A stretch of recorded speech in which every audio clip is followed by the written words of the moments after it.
Hi everybody, Miss Abate here.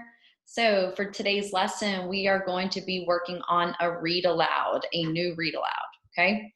So this new read aloud is for a new unit. So we have a new essential question to be thinking about, and we have new comprehension skills to think about while we're doing this read aloud as well. Okay, so first I'm going to go ahead and get us started by sharing my screen, and let's find out what our read aloud is about. Okay, so we have a text today called A Visit to the Desert. Ooh. So our essential question is, how do animals survive? So we're going to be talking about, in this read aloud, we're going to be talking about different animals and some adaptations that they have with their bodies as to how they survive in these kind of climates. Okay, like the desert, because we know that it is a really tough environment to live in. It's hot, it's dry. So we're going to read about how animals survive in a desert climate. Now, if you look at the genre, it is realistic fiction. So we know that the word fiction means fake, okay, or not true. But we also have that word realistic.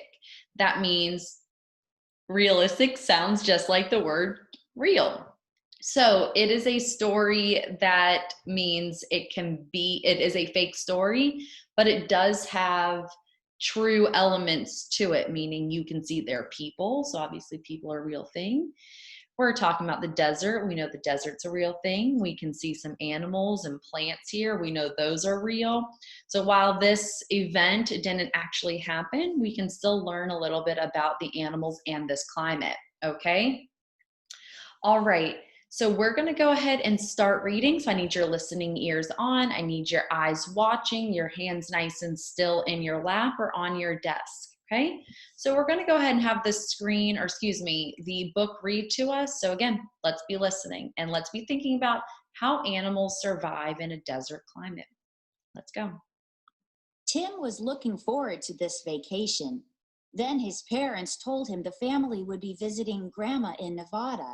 Tim was unhappy. He wanted to be with his friends this summer. Grandma is eager to see you, Mom said. She can't wait to take you on a desert hike. Okay. So what is this first page about?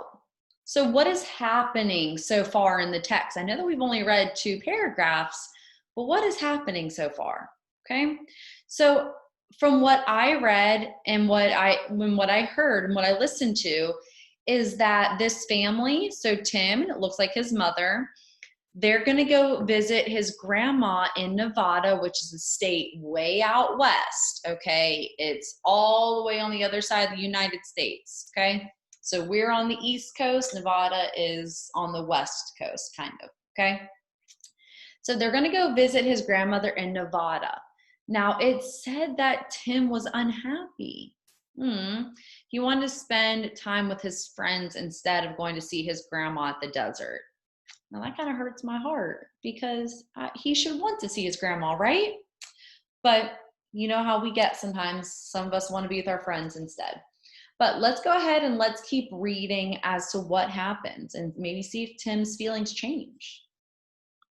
The next morning, Grandma met them at the airport. Then they drove to the desert. As they hiked, Grandma explained that animals enjoy the open desert space.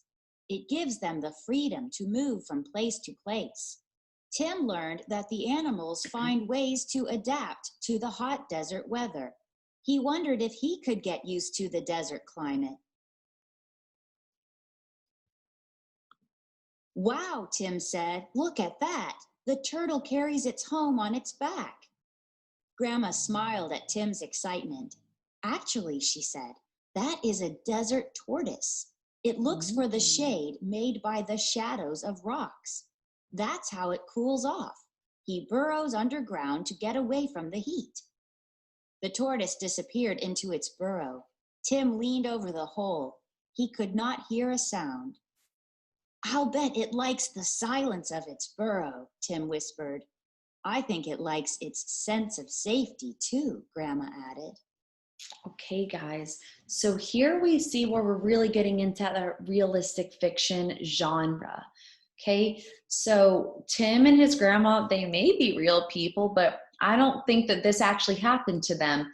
But the realistic part is now we're talking about some of the animals, so animals that are real. So like this desert tortoise, okay?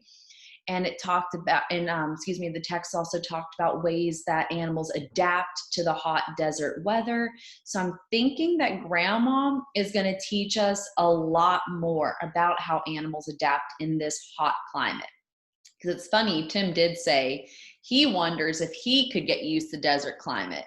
Because man, here where we live, we think it gets hot, but it does not get hot like it does in the desert, okay? So I just kind of want to point that out about the realistic fiction elements and the kind of things that we're going to be reading about that show us that's realistic fiction.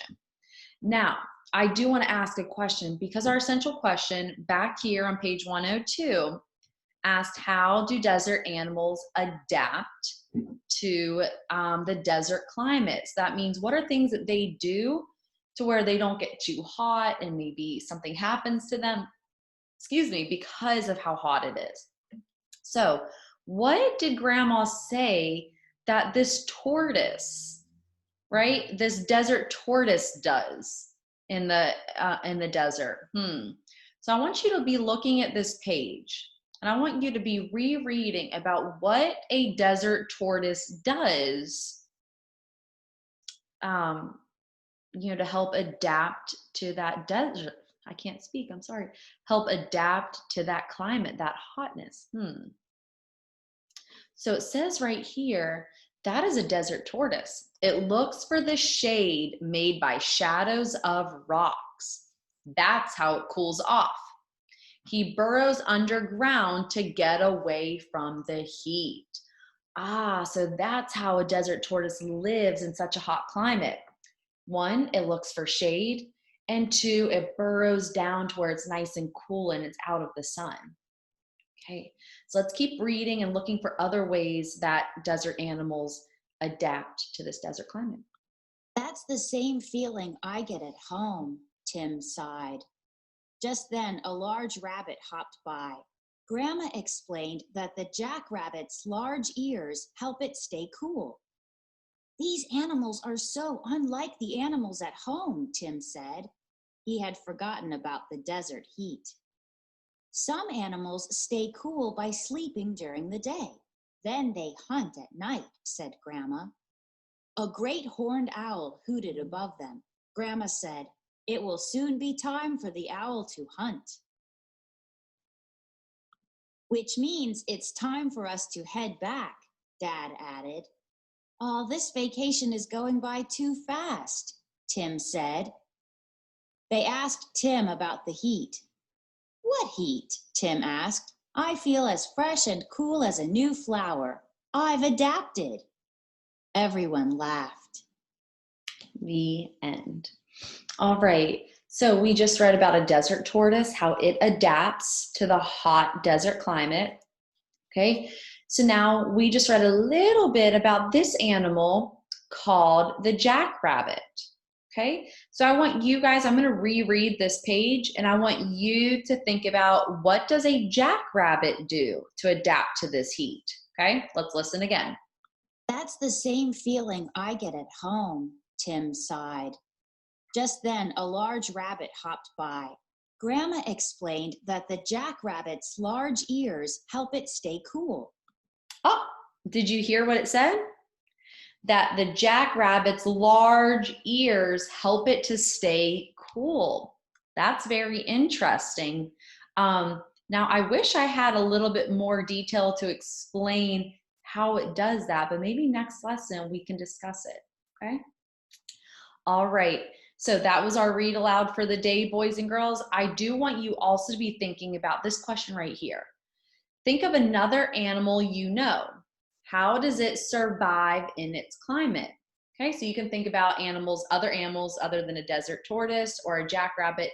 So think about another animal in the desert. You can think about an animal maybe in the Arctic. You can think about maybe an animal in the rainforest. So think of another animal and how they survive and how they adapt in their climate. What are some things that they do? Okay, so that's kind of going to be your question to think about and ponder as we end today's lesson, and we'll come back and discuss it at a later time. Okay, so you guys did a great job, and I'll see you next time.